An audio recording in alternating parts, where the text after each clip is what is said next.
गिरेगा और ना कोई बांध नहीं होगी सिस्टर, ऐसे एक गिरा। एक सिर्फ एक एक आयत पढ़ेंगे, एक एक आयत। पहले आप जो आयत पढ़ेंगी वो फिर एक एक करके हम चलेंगे। 24। सिर्फ 24 आयत पढ़ेंगी आप पहले। उनके देवताओं को दंडवत न करना और न उनकी उपासना करना और न उनके से काम करना, वरन उन मूर्तों को पूरी रीति से सत्यानाश कर डालना और उन लोगों की लाटों के टुकड़े टुकड़े कर देना। परमेश्वर का वचन कह रहा है उनके देवताओं को दंडवत ना करना और ना उनकी उपासना करना और ना उनके कामों को काम करना, वरन उनकी मूर्तों को पूरी रीति से सत्यानाश कर डालना और उनके टुकड़े टुकड़े कर देना। आजकल हम बहुत सारी चीज़ें, मैं अभी डिटेल में नहीं जाऊंगा, सिर्फ थोड़ा सा मैं बताऊंगा। मूर्ति पूजा, मूर्ति को पूजने वाली बात नहीं है यहाँ पर। जैसे सिस्टर अभी आप बता रही थी, कुछ चीज़ें ऐसी होती हैं कि हम कुछ इस तरह से भी पूज लेते हैं क्योंकि हमें नहीं पता है कि हम वाकई मूर्ति पूजने वाला काम कर रहे हैं या नहीं। परमेश्वर के वचन में कई जगहों पर ऐसी चीज़ें बताई गई हैं कि तुम जो पाप कर रहे हो, तुम जो गलती करते हो, ये बिल्कुल मूर्ति पूजक के बराबर है। तो अगर वो मूर्ति पूजा के बराबर, तो यानी कि आप मूर्ति पूजा कर रहे हैं। तो परमेश्वर यहां बताना चाह रहा है कि तुम ऐसा कोई काम ना करना, कहता है, और ना उसके काम करना, वरन उनकी मूर्तों को पूरी रीति से सत्यानाश कर डालना। जो तुम्हारे जीवन में, तुम्हारे हृदय और तुम्हारे मन में बना हुआ है, जो तुमसे पाप करा रहा है, तुम गलतियां कर रहे हैं, जो तुम परमेश्वर की आज्ञाओं को अपने सामने रखते हुए पलट देते हो और तुम किसी दूसरी सांसारिक बातों में चले जाते हो, यानी कि तुम किसी और की पूजा में लगे हुए हो, तुम किसी और को मान रहे हो, क्योंकि परमेश्वर को छोड़ दिया। संसार में दो ही चीजें हैं, या तो परमेश्वर है या शत्रु है, या एक अच्छाई है या फिर बुराई है। अगर आप अच्छाई को अपना रहे हैं तो बुराई आपसे दूर है, और अगर आपने बुराई को अपना लिया है तो अच्छाई आपसे ऑटोमेटिकली दूर हो चुकी है, क्योंकि आपने अच्छाई को नहीं अपनाया है, इसलिए आपने बुराई को अपनाया है। तो ध्यान रखें इस चीज को कि आप जो कर रहे हैं कौन सी पूजा में लगे हुए हैं। आगे चलेंगे सिस्टर इसके बाद, क्योंकि मैं डिटेल में नहीं जाऊंगा। मैं डिटेल में जाऊंगा तो इसकी गहराई समझने लगूंगा तो पूरा वचन यहीं खत्म हो जाएगा।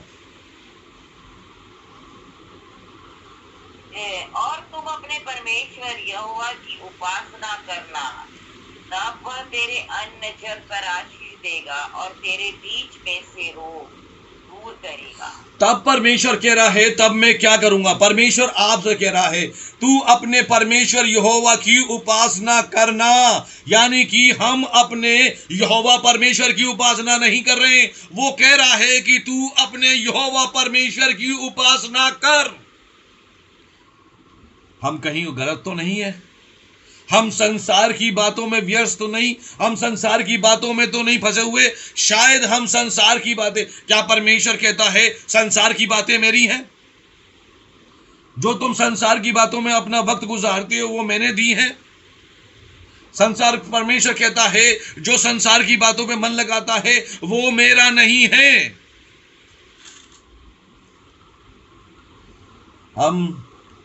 हमें सिखाया संसार की बातों के लिए गया है, और हम संसार के नहीं हैं। परमेश्वर कहता है तुम्हें इस संसार के लिए नहीं बनाया है, तुम इस संसार के नहीं हो, यहां तुम्हारा कोई घर नहीं है, तुम्हारा घर स्वर्ग में है, तुम स्वर्ग के हो, तुम अपने पिता के हो जिसने तुम्हें बनाया, तुम उसके हो। मैंने कई बार इस चीज को आपके सामने भेजा है और मैंने कई बार आप लोगों को बताया है इसके अंदर कि परमेश्वर ने इस संसार में हमें भेजा है। इस संसार में लड़ाई है, झगड़ा है, वॉर चल रहा है, उस वॉर में हमें भेज दिया गया है, जाओ लड़ो। हम जैसे ही संसार के अंदर आए, हम कैसे हुए? परमेश्वर ने कहा जाओ मेरे नाम को फैलाओ, मेरे नाम को लो, मेरे बातों को करो, लोगों को बताओ। और हम संसार में आते के साथ हमें सिखाया गया कि संसार क्या है, संसार के पीछे कैसे दौड़ लगाना है। हम संसार के पीछे दौड़ लगा रहे हैं।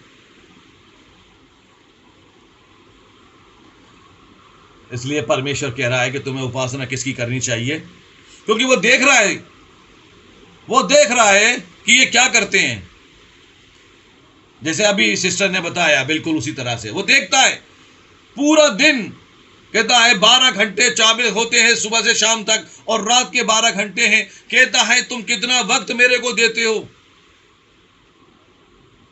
नौकरी के लिए 8 घंटे हैं तुम्हारे पास में, कामकाज करने के लिए है तुम्हारे पास में। अगर फिल्म चल जाए, टीवी पे कोई मूवी आ रही हो तो 3 घंटे उसे भी दे दोगे। कोई नाटक आ रहा होगा तो आधे से 1 घंटा उसको भी दोगे।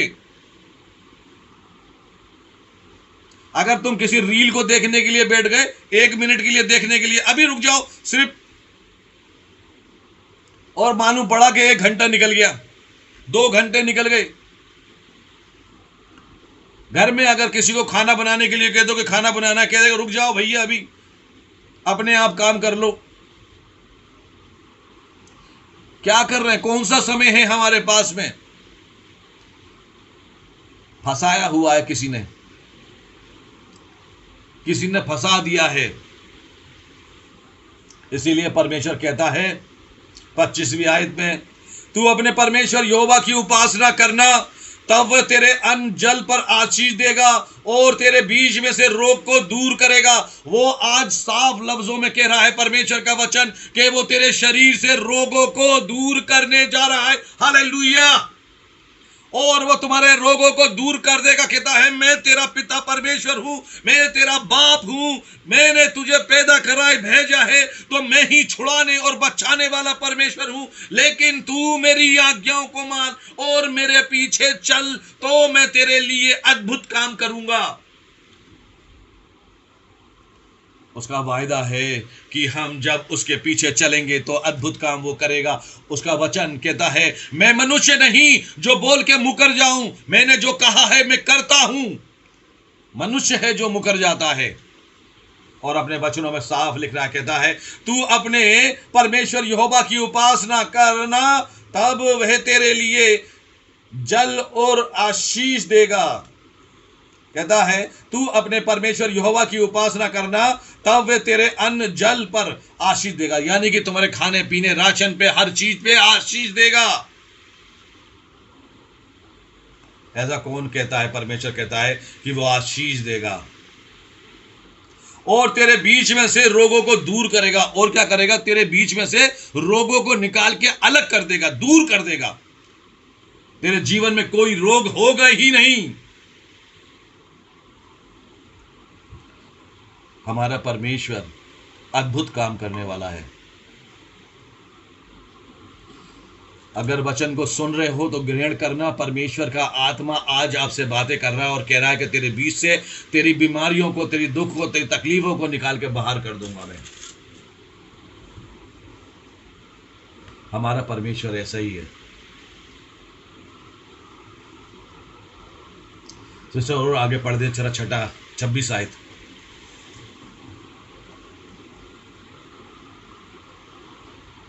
तेरे देश में ना तो किसी का गर्भ गिरेगा और न कोई बांझ होगी, और तेरी आयु मैं पूरी करूंगा। परमेश्वर का वचन कहता है 26वीं आयत में, तेरे देश में और तेरे बीच में से रोग दूर करेगा। और उसके बाद कहता है 26वीं आयत में, तेरे देश में ना तो किसी का गर्भ गिरेगा और ना कोई बांझ होगी, और ना तेरी आयु मैं पूरी करूंगा। यानी कि जब तुम परमेश्वर की आज्ञाओं पे चलोगे और मानोगे, तब परमेश्वर कहता है तेरे देश में ना तो किसी का गर्भ गिरेगा। परमेश्वर कह रहा है तेरे देश में गर्भ नहीं गिरेगा। कहता है ना धरती का गिरेगा, ना इंसान का गिरेगा, ना जानवर का, ना पक्षी का, ना परिंदों का, ना पेड़ों का, ना पौधों का। कहता है जिस शहर में तू रहती है, जिस देश में तू रहती है, जिस गली में तू रहती है, जिस मोहल्ले में तू रहती है, जिस मकान में रहती है, उस बिल्डिंग के अंदर, तेरे घर के आसपास के मोहल्लों में, परमेश्वर कहता है उस जगह में किसी का गर्भ नहीं गिरने दूंगा। लोग ढूंढने आएंगे और कहेंगे अरे भाई यहां तो सारे के सारे फलवंत हैं, यहां के तो पेड़ पौधे भी हरे और फलवंत हैं, यहाँ के तो जीव जंतु में भी खूब ऐसे हैं, हरियाली है उनमें, उनके भी कभी गर्भ नहीं गिरते। परमेश्वर फलवंत बनाता है, उनको आशीषित करता है, वो उनको गिरने नहीं देता। और ना कोई बांझ होगी, और तेरी आयु के दिन, कह रहे तेरी आयु मैं पूरी करूंगा, और तेरे यहां पर कोई बांझ नहीं होगी। कोई ये ना कहेगा कि ये स्त्री या ये जानवर ये उत्पन्न नहीं कर सकता, ये फलवंत नहीं है, इस पेड़ में फल नहीं आ रहे, कोई ये कह नहीं पाएगा, क्योंकि मैं तेरा यहोवा परमेश्वर छुड़ाने वाला हूं, आशीष देने वाला हूं। जब परमेश्वर काम करता है तो अद्भुत रीति से काम करता है।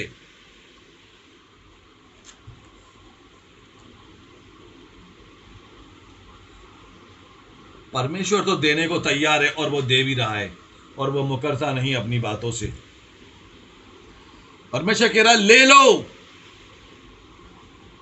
मेरे शब्द को ले लो, कहता है मेरे पास में फलवर है, मैं फलवंत भूमि बनाता हूं, मैं आसमान से ओस गिराता हूं, ले लो, मुझसे ले लो। हम ही इस लायक नहीं कि हम परमेश्वर के पास जाएं, क्योंकि हम जानते हैं हम किस लायक हैं, हम कैसे हैं और कहां से गिराए गए हम। परमेश्वर का वचन कहता है कि देख अपने आप को, तू कहां पे था और अब कहां पहुंच गया है।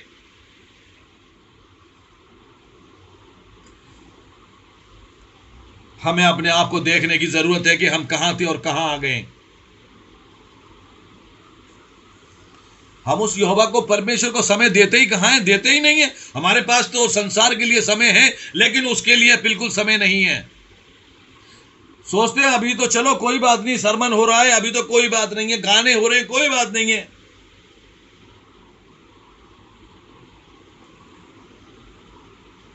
यह मत सोचो कि वो नहीं देख रहा है, वो हर चीज देख रहा है। तभी तो परमेश्वर कहता है कि तुम्हारे गर्भ गिरे हुए हैं, क्योंकि तुमने उसकी इबादत करी नहीं, उसके वो पहचाना ही नहीं है। अगर तुम उसमें बने रहोगे तभी तो वो तुम्हें फलवंत ऋतु में बनाएगा, फलवंत करेगा। हमने अपने आप को कभी बनाया नहीं है। हम कभी अपने आप को ऐसा नहीं बनाते। परमेश्वर के बनाए वसूलों को तेज चलना सीखो। वो आपको फलवंत बनाना चाहता है। कहता है मैंने तेरे लिए आसमान के झरोखे खोले, मैंने तेरे लिए बहुत कुछ रखा है, तू मेरे पीछे होके चल, मेरे में बना रहे। फल वचन बताता है, कहता है मेरे बेटी, मैं तेरे गर्भों को गिरने नहीं दूंगा, मैं तेरे घर का गर्भ नहीं गिरने दूंगा, मैं फलवंत करूंगा उसको। गर्भ से मतलब यह नहीं है कि तुम्हारे पेट का ही गर्भ है। गर्भ से मतलब है तुम्हारे घर की उपस्थिति, तुम्हारे घर का राशन, तुम्हारे घर की खाने पीने की चीजें, वो भी तुम्हारे ही गर्भ है। परमेश्वर कहता है मैं उसे खत्म नहीं होने दूंगा, मैं उसको फलवंत बनाऊंगा, बढ़ाऊंगा। तुम्हारा बिजनेस चलेगा, तुम्हारी नौकरी लगेगी, काम धंधे लगेंगे, तुम्हारे चलते रहेंगे। ये भी एक गर्भ है तुम्हारा। स्त्री के लिए गर्भ है, लेकिन मनुष्य के लिए क्या है? आदमी के लिए क्या है? आदमी के लिए यही गर्भ है, क्योंकि वो उसको घर को चलाता है, उसकी कमाई घर के अंदर आती है। लेकिन क्या है? फटी हुई थैलियों के अंदर रखते हैं। संसार की बातों में लगा रहना थैलियों को फड़वाने के बराबर है।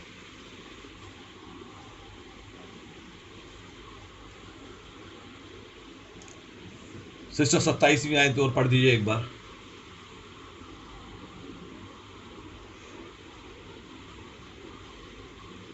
जितने लोगों के बीच तू जाएगा, उन सबों के मन में मैं अपना भय पहले से ऐसा संवाद दूंगा कि उनको व्याकुल कर दूंगा, और मैं तुझे सब शत्रुओं की पीठ दिखाऊंगा। परमेश्वर का वचन जो कह रहा है वो सच है। सिस्टर एक बार और पढ़ दो दोबारा से, और जरा लाउड एकदम तेज आवाज में पढ़ दीजिए। जितने लोगों के बीच तू जाएगा, जितने लोगों के बीच तू जाएगा, परमेश्वर कह रहा है कि मेरे बेटी, जो जितने लोग यहां बैठे हैं, और वो कह रहा है परमेश्वर के ममता सिस्टर, तू जितने लोगों के बीच जाएगी, डोली तू जितने लोगों के बीच जाएगी, राधिका तू जितने लोगों के बीच जाएगी, विन्नी तू जितने लोगों के बीच जाएगी, आगे सिस्टर, उन सबों के मन में मैं अपना भय पहले से ऐसा समवा दूंगा कि उनको व्याकुल कर दूंगा। उनके दिलों में तेरे खातिर, तेरे नाम से ऐसा भय डाल दूंगा कि वो भय खा जाएंगे कि कौन है, अरे ये तो ममता सिस्टर आ रही हैं, डोली सिस्टर है, ये तो राधिका सिस्टर है, विन्नी सिस्टर है, और शत्रु भी देखेगा, इंसान तो इंसान, वो हवाएं भी देख के तुम्हें डरेंगी और खौफ खाएंगी। ये तो खुदा की बेटे और बेटियां आ रही हैं,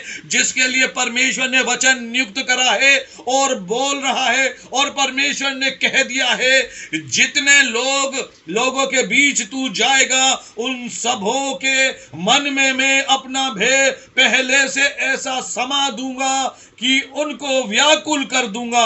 वो व्याकुल हो उठेंगे तुम्हें देख करके, और मैं तुझे सब शत्रुओं के पीठ दिखवाऊंगा, और वो तुझे देख करके भाग निकलेंगे, और तू उनकी कमर को देखेगा कि वो तुझे देखकर कैसे दौड़ लगाते हैं।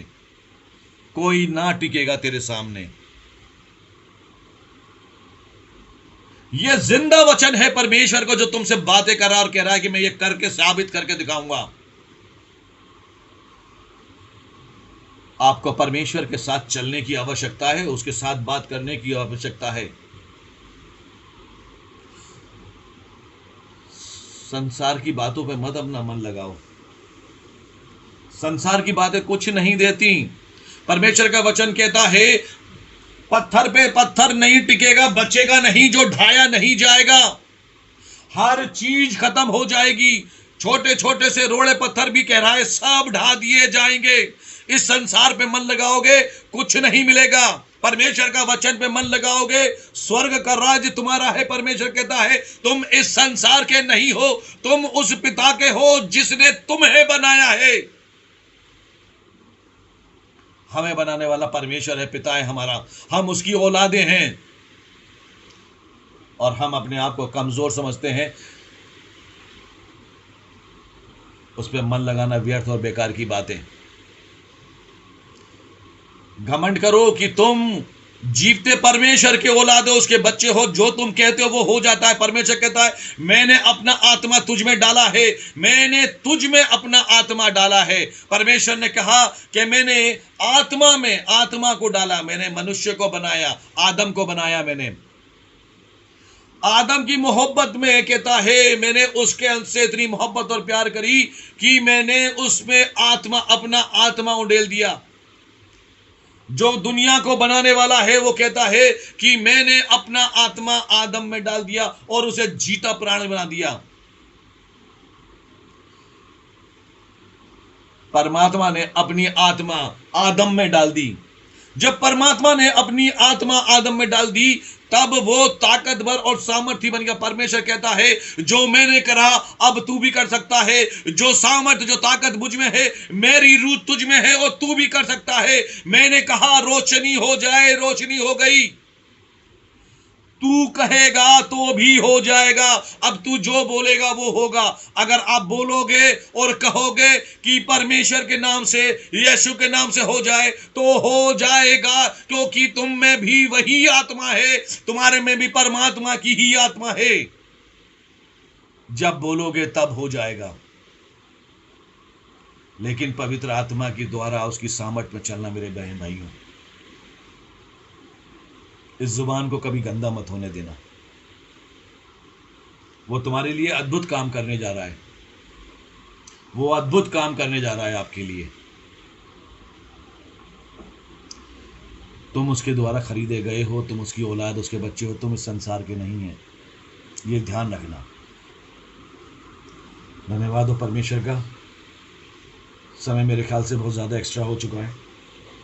अभी बहुत सारा वचन बाकी है, हम इसे यहीं पर ही करेंगे। फिर आगे जब समय मिलेगा आगे और स्टडी करेंगे इसके लिए। परमेश्वर के वचन के पढ़े और सुने हमें पाश दे। आमीन। चलिए, परमेश्वर आपको ब्लेस करे आज के इस वचन के लिए, और सुनने वालों के लिए, विश्वास करने वालों के लिए चमत्कार है। जब आप ये वचन को पढ़ेंगे और सुनेंगे, जानेंगे, अद्भुत आपके जीवन में काम हो जाएगा। आमीन।